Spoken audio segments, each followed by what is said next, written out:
Hello everybody, welcome back. Let's have a look at EOS then, shall we? And there's, I suppose, a bit of a market overview, a bit of a summary, I suppose we might as well look at. I mean, Bitcoin is in a bit of a decision-making time. It's a bit of a weird vibe going on with Bitcoin, I have to say. But if we look at it in this respect, we do have a triangle vibe going on.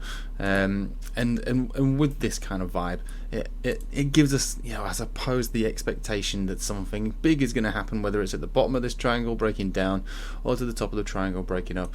And when these triangles take place, it's often a misconception that as we get to the end, this is where it's going to go. I mean, obviously, it will break out of here one way or another, but the longer it takes to break out, if it gets closer and closer to the apex, obviously the move will take place, but I get more and more skeptical of it. It is a game of support and resistance within this triangle formation, and if we look at moving averages, which is something that obviously I hold quite, I suppose, in high regard, they're all more or less in the same place. The small-term time frames isn't giving us a great deal of insight as to which way it wants to go.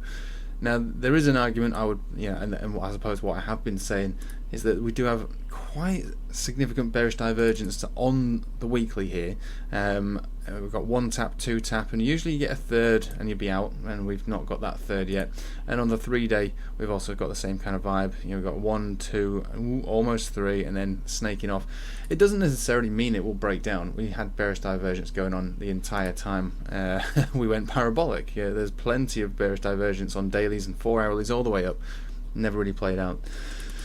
So I mean, as far as the market overview is concerned, it is slow and steady, and I suppose if Bitcoin can just meander towards the apex of this, regardless of which way it wants to move, it will allow, hopefully, for alts to continue with their rallies, and that is hopefully what we will get, because if we look at the Bitcoin dominance chart, we're still breaking down. Conversion baseline cross negative, golden or death cross negative. Everything about the chart is bearish, but as we saw yesterday, the lower this Bitcoin dominance chart goes, the more vulnerable it is, or should I say, the more vulnerable alts are to getting wrecked. And that sounds silly in a way, because isn't this supposed to represent altcoin's strength? It is. It does represent altcoin strength versus Bitcoin, but every chart bounces at some point. Now we did find a bounce here around about this zone here, which was 55.76. So we bounced around there, and you saw what happened to altcoins during yesterday. They were wrecked. They did get wrecked. That's what's going to happen more frequently as we get lower and lower down in the dominance chart. Now, the lower we get in the dominance chart doesn't necessarily mean that altcoins are going to rally massively. There are certain levels that we would break down which would which would cause that. I mean, we had a nice rally when we broke down from 60%. If we break down from 52%, that would be amazing, and basically the table will turn, and it will look very similar to the way it looked in 2017. Where basically alts went absolutely bananas. Now you got to remember, back in 2017, look, Bitcoin dominance was mostly at 99%. The reason for that? There wasn't a great deal of altcoins around. There was some, but there just wasn't really that many around. Also, there wasn't the ability to trade them as freely. The market, opened up towards the end of 2017 with a number of different exchanges, all offering, I suppose, the ability to trade much freer and easier than ever before, and then basically what happened as a result of that is a massive alt season. So when you're looking at this, it's unlikely to ever happen again. This was a fundamental change to the entire crypto market ecosystem, causing something like this. Since then, the market has been what the market is, and it's still finding its feet. If you think about what's really been going on over the last 3 to 4 years, the market's in its infancy. It's working out what it wants to do. Coins, you could look at them in form of forex trading, but that's your trading between BTC to altcoins. You could look at it like stocks, and most of these altcoins, especially the top cap ones, could be treated as such. They're like stocks. You're buying into a stock. You're buying into the company's blockchain. You're hoping that blockchain company will become successful, and that success will transfer to the value of the token. just like a stock in a way. So you could look at it like that. So there's a few different ways to look at all of these, but at the same time, just because the Bitcoin dominance is breaking down, it doesn't mean that alts will remain completely strong. Just as when Bitcoin dominance was rising this entire time and alts were getting completely wrecked, when we got to the top, you would think that maybe Bitcoin is the strongest of all, but actually what happened here is Bitcoin went down as alts went up. So put that into perspective. Bitcoin went down as alts went up in value. Now we're getting to a very low point, basically lower than where we started with that giant Bitcoin parabolic run that wrecked alts. So I'm not saying that that's what is going to happen now. I mean, the dominance chart is the dominance chart. All it does is tell us, the relationship between market cap of altcoins to Bitcoin. It can be very useful though in trying to work out where your money ought to be at this point in time. And at this point in time, I would say it's for me. I'm certainly I have been now for over a week, taking profits into Bitcoin, moving my money back into Bitcoin. Not necessarily because I'm expecting Bitcoin to rally. Bitcoin doesn't particularly look like it wants to rally anytime soon. However, if it did break out of this formation, it would rally. But if it broke down, it would be pretty nasty. But given the fact that the dominance is so low now, if Bitcoin did break down, altcoins would break down, and they'd probably break down a hell of a lot more than Bitcoin. And that's just, that's probably how it would work out. But to put things bluntly, this is still a bearish chart. We haven't had any kind of reversal signals on this chart yet. So as far as this chart is concerned, it does look like it wants to continue to make new lows. All I'm saying is alts are vulnerable when dominance is down at this low. When we're looking to break down and bounce, I suppose, from supports or break down below supports, there is a chance that we bounce from them, or even in the temporary bounces like what we saw yesterday, it can be pretty nasty for altcoins. So hedge your risk, hedge your risk. It's been a good run and it could easily continue, but if it doesn't continue, it's good to be hedged. Okay. So that's that out of the way. Let's have a look at EOS. So EOS just very nicely, looking pretty sweet, I have to say, and it's kind of doing what I've always expected it to do since we broke out of this consolidation. So let's go to the daily. I've got my little lines on there for you. So the consolidation broke down. We broke out of there, went into accumulation, and this is basically where I was buying it all.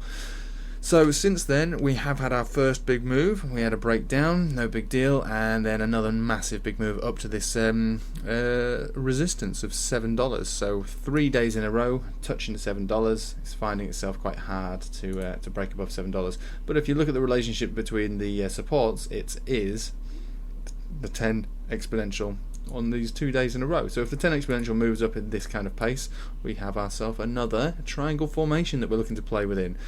Breaking out from here should probably move quite aggressively up and above $8, but between $8 to about $8.50. After there, I would say that it will really take on a new form, probably go straight up to around about 13. But for the moment, we're playing within this wedgie kind of vibe, and this is the deal with EOS.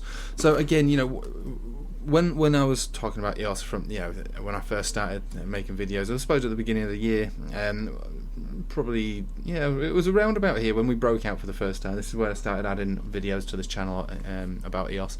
And all I was saying is that, look, this isn't the best coin in the world, but if there's an opportunity to buy the bottom, this is one of them.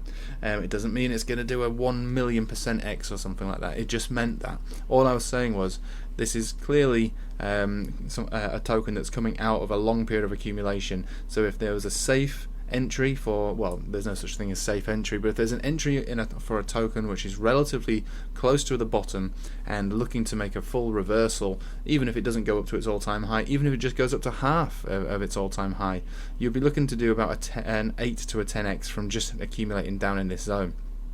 That's all I was saying, and I stick to that. So I don't trade this. I bought it all down here, and now I'm just letting it all ride out. This is all it's going to do. It's going to ride out. I accumulated throughout the whole of, I suppose, end of December into January, maybe even a little later than that. And now, I bought some more in this giant dump, I remember, and that's it. That's it for me. I'm letting it ride. These supports and resistances, I'm not going to try and sell them. I'm not. That's not for me. The trade has been done. The entry has been made, and now it's just a matter of allowing this chart to reverse and do what I said. It's going to do, and it's going to look a little bit like this, but a lot faster. So imagine this being a mirror.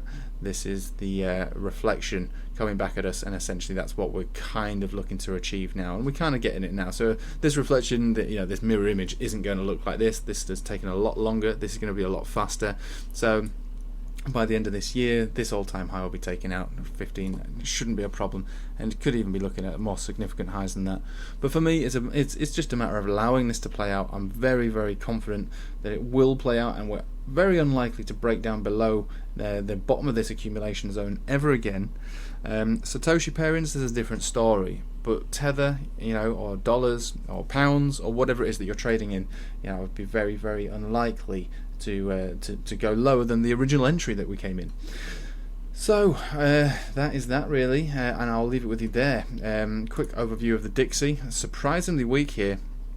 It is in this uptrend still. The uptrend is still in play. But if we bring on the Ichimoku cloud, what we see is this Chiku span about to touch price action over the next few days, provided we either stay at this price or lower. And if that's the case, then this could fizzle out early. It really could fizzle out early, and that would lead lead Bitcoin and altcoins and everything like that into quite likely another run, another rally. A weak Dixie is a strong crypto, generally speaking. A bit of an overview, a bit of an overstatement, I suppose. A bit too simplistic, but it's generally is the case. So we are in this sustained uptrend at the moment. The uptrend is still in play. It's not cancelled out. We only trade these signals when these signals have been met. This looks like it's an incoming signal, but it's not actually kicked in. So we can't read too much into it until that actually happens. And even if it was, that's just a one component. This is your first component for the end of this trend. The second would be when this conversion baseline cross negative, and they're not going to be doing that anytime soon. But for the moment, we are in a sustained uptrend, and I would expect it to continue. However, if we do get that, I would start to reconsider. I would reconsider a little bit of how far this Dixie is going to go, at least on this current run. It can always break down and then start a new run, but this current run that was confirmed down here is still in play, and we'll keep an eye on it until what is it, Thursday today, and we'll see how we go over these next couple of days. If this touches this, well, we'll have to have a little reassess. But for the moment, the last 2 days we've been rejected from the center of this pitchfork as well, so looking weaker than I expected it to. So everything for crypto should work out, provided this looks like it's going to break down at least to the lower levels of this pitchfork. Anyway, there's the video today, I suppose, is a bit random. We are looking at EOS, but the overview of the market is always worth checking in.